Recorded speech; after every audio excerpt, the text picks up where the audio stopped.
मेरे प्यारे बच्चों, हिंदी वागधारा चैनल में आज आपका पुनः स्वागत है।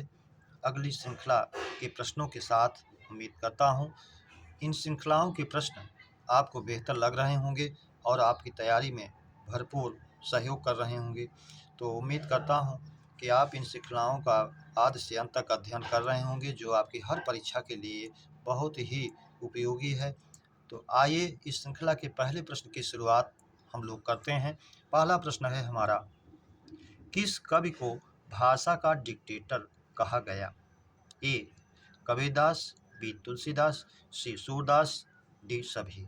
तो भाषा का डिक्टेटर कबीरदास जी को कहा गया, जिनकी भाषा सधुकड़ी कही जाती है, इसलिए विकल्प ए हमारा सही हो जाएगा, कबीरदास।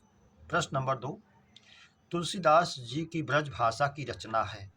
ए विनय पत्रिका, बी कवितावली, सी दोहावली, डी सभी। तो विनय पत्रिका, कवितावली, दोहावली, कृष्ण गीतावली, ये सब इनकी ब्रज भाषा की रचनाएं हैं, इसलिए विकल्प डी सही हो जाएगा, सभी। प्रश्न नंबर 3, भाषा की मूल इकाई है? स्वर, बी ध्वनि, सी अक्षर, डी शब्द। तो ध्वनि दिया है। ध्वनि जो है वर्ण का अपर रूप है, तो चाहे वर्ण रहे चाहे ध्वनि रहे, भाषा की मूल इकाई उसी को मानेंगे, इसलिए विकल्प बी हमारा सही हो जाएगा, ध्वनि। प्रश्न नंबर 4, वर्ण के भेद हैं? ए 2, बी 3, सी 4, डी 5। तो वर्ण के भेद हम जानते हैं, दो रूप में वर्ण मिलता है, स्वर और व्यंजन, इसलिए विकल्प ए सही हो जाएगा हमारा, 2। प्रश्न नंबर 5, अघोष वर्ण है? ए छ, बी च, सी ता, डी सभी। तो हम जानते हैं किसी भी वर्ग का प्रथम एवं द्वितीय वर्ण अघोष वर्ण होता है, तो इसमें द्वितीय प्रथम प्रथम ही दिया गया है, इसलिए विकल्प डी सही हो जाएगा हमारा, सभी।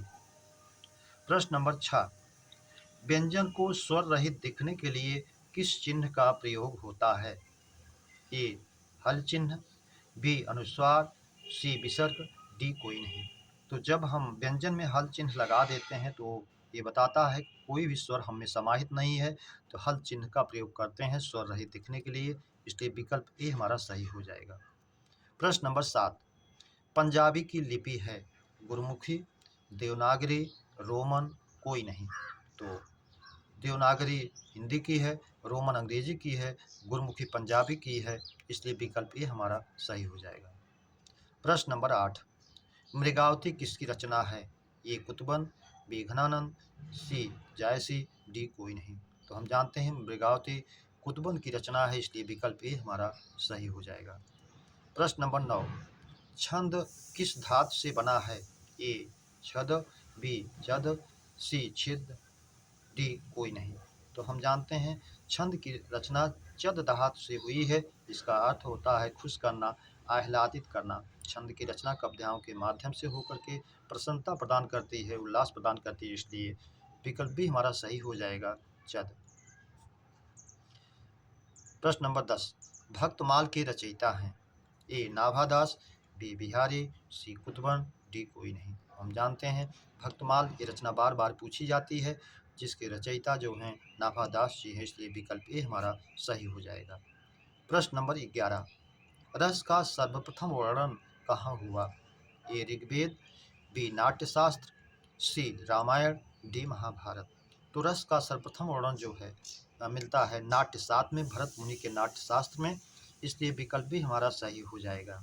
और छंद का प्रथम वर्णन ऋग्वेद में मिलता है। प्रश्न नंबर 12, जो बोओगे सो काटोगे में सर्वनाम है?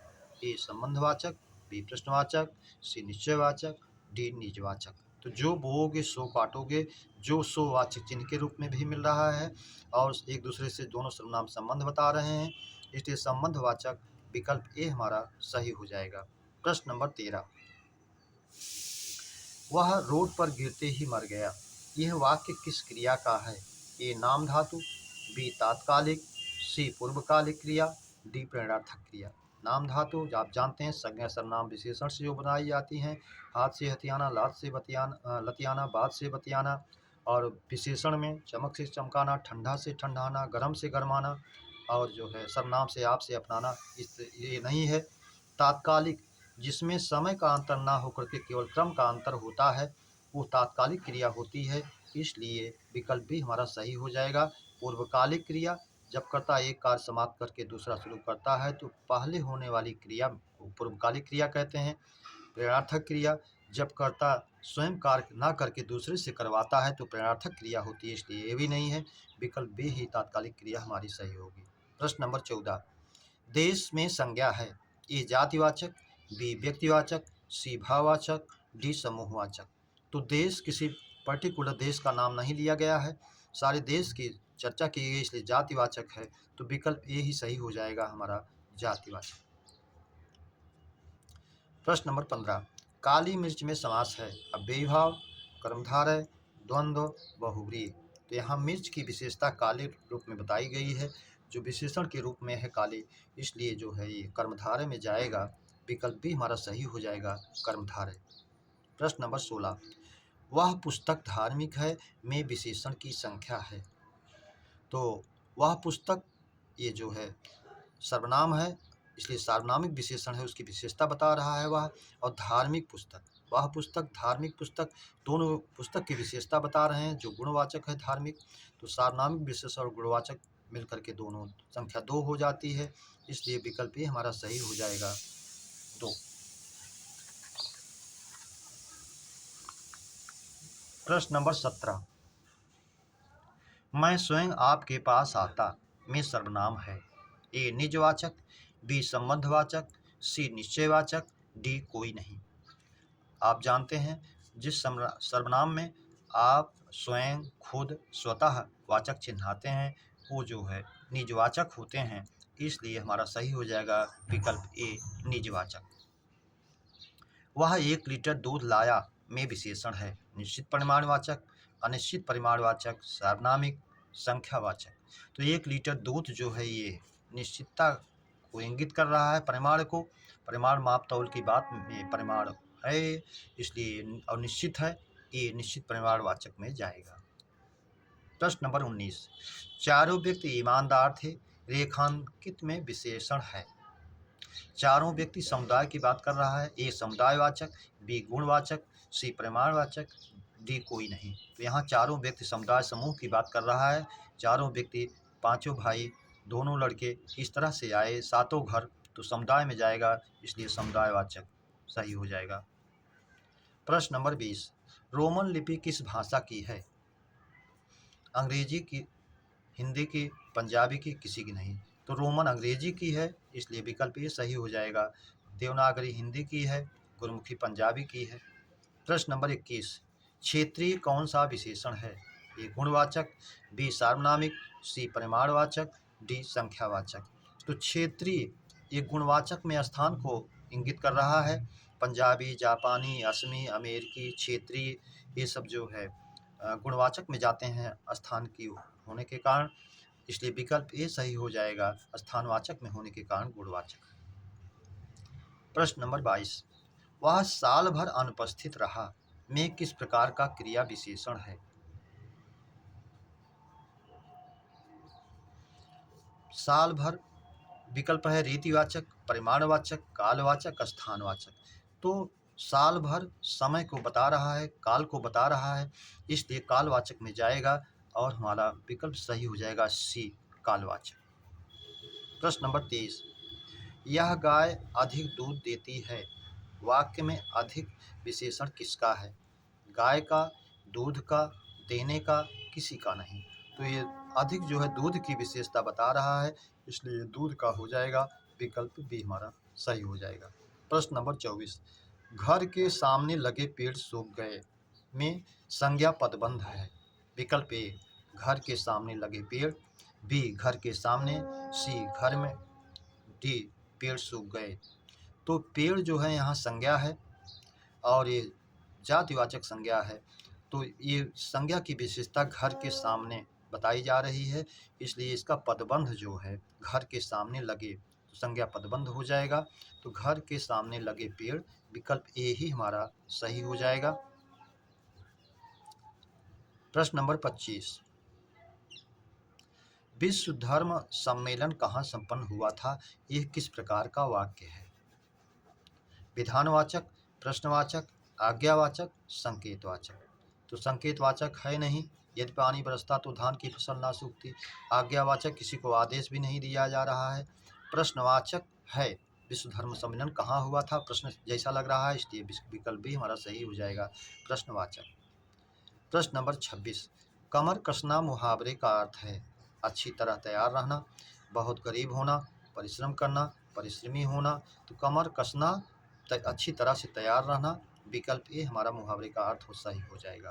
प्रश्न नंबर 27, शुद्ध वर्तनी का शब्द है? ए प्रणाम, सी शरण, बी शरण, सी स्मरण, डी हिरण। तो यहाँ हिरण हमारा शुद्ध हो जाएगा। अगर प्रणाम की जगह प्रणाम होता तो ये भी शुद्ध हो जाता। शरण, हिरण। तो हिरण और शरण ये दोनों सही इसमें हो गए हैं, इसलिए दोनों को माना जाए। और ये हरिण भी होता है इसका तत्सम,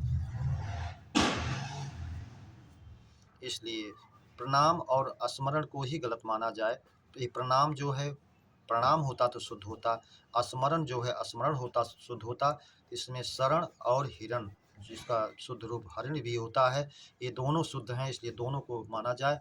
अगला विकल्प ई करके इसको दोनों के रूप में आप कर लें, तो ये दोनों सही हो जाता है इस परिस्थिति में, दोनों।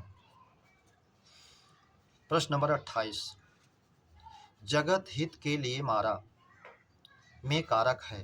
संप्रदान कारक, करण कारक, अपादान कारक, डी संबंध।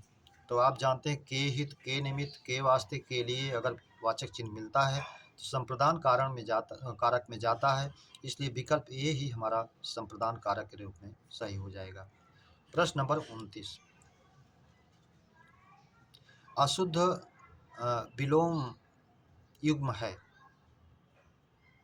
ए प्रमेय, अप्रमेय, जिसको प्रमाण से सिद्ध किया जा सके, जिसको प्रमाण से ना सिद्ध किया जा सके, तो सही है।